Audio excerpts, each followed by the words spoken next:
is a big tornado, guys.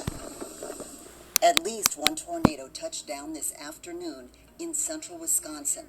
There are reports of damage to a hospital. Trees were snapped and splintered, and power lines are down. The National Weather Service in La Crosse reported a tornado was on the ground near the central Wisconsin community of Tomah in Monroe County shortly after 4 p.m. Central.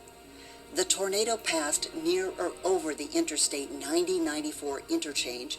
In the same area, trees and power lines were down and several structures were damaged. At least 2 semis were on their sides on the interstate.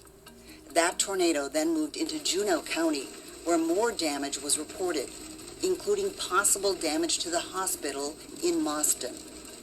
The line of damaging storms extended from northern Wisconsin all the way into Iowa.